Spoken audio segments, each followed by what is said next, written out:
Oo, disc brake na rin yung likod. Yon, magandang hapon everyone. Welcome back for another video.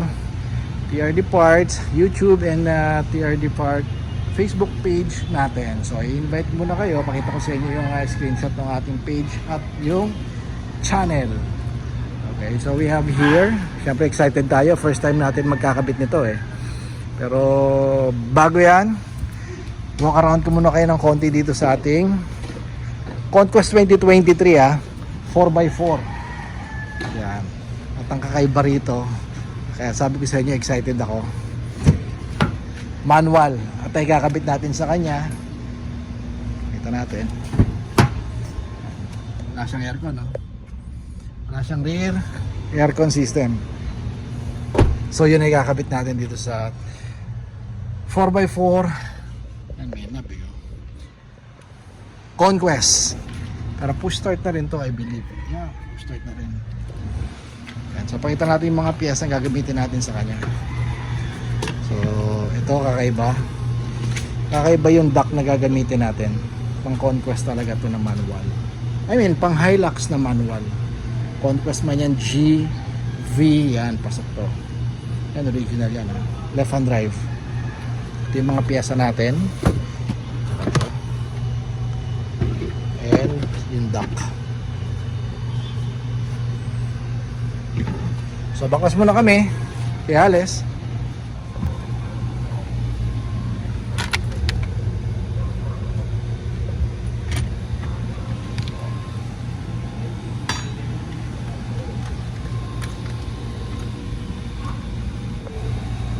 Ito rin, taas mo nga. Yan, pakita natin yung kasi yung tinanggal mong cover. Yun. So yan, tinanggal yung cover. Manual to same din ng dun sa mga automatic. Ito rin, same din naman yan, pareho lang. So happy lang dumating sa atin na para sa manual is black. Sige, kabit mo na.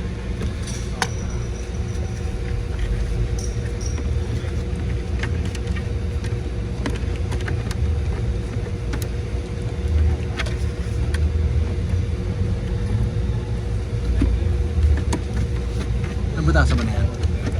Tapos na.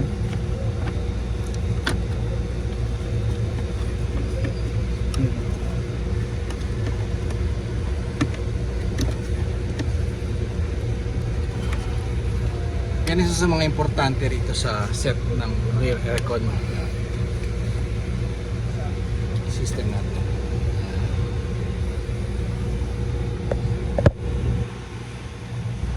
Yun nila yung pagtatanggal natin ng tas.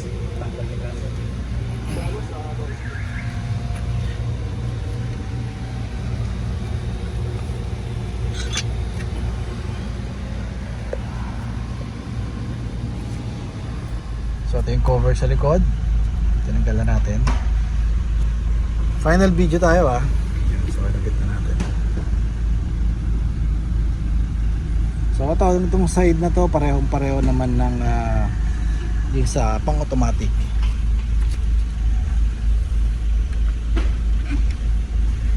So start na. So ang pag-operate nito, okay, masyado may ilang kung paano nyo ino-operate nang hindi pa kayo naka-rear aircon vent. Ganun din ang pag-ooperate ng aircon.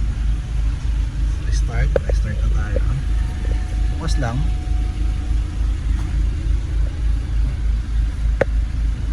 So meron na kagad.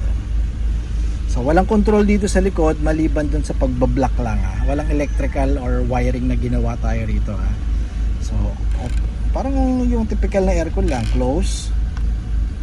Yan, open. Yan. Yan, lakas.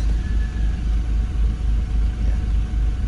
I would suggest, tulad ni Sir, si Sir ayaw daw niya ng may aircon dun sa legs. So medyo giniginaw si Sir Option nyo naman yon, pwede nyo namang medyo mas lalakas siya. Hindi ko naman sinasabing mahina ito.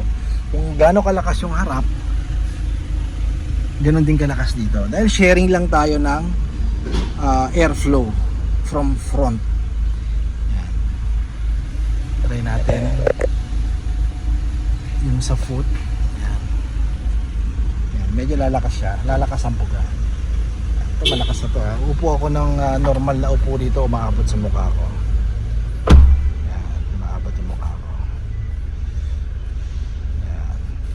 Okay, by the way sir, this one is 25,000 tong set plus 3,000 lang na installation. Pasok po lahat at applicable sa 2016 hanggang 2024 na Hilux.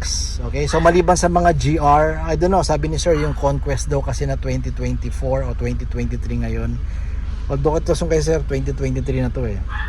Yung Conquest daw meron na ring rear aircon. So check natin yan. Pero to kasi si sir, inabot niya siguro yung time na nung nilabas niya to, kalalabas lang kasi niya, wala pang rear aircon system. So ngayon meron na. So lahat ng ginamit sa GR 2024 na Hilux, ito po yon. Nakuha natin yung pyesa. Okay, so thank you kay Sir Vincent ng Cainta. Yan, malapit-lapit lang si Sir dito. Salamat sa suporta. May mga next project tayo soon, malalaman natin. Okay, so invite ko uli kayo. Just visit and like our page, TRD Parts. And sa YouTube channel natin, syempre TRD Parts din. Okay, so manual to manual 2023 na Conquest. Push start na siya, di ba? Alright. So keep safe everyone. Bye bye.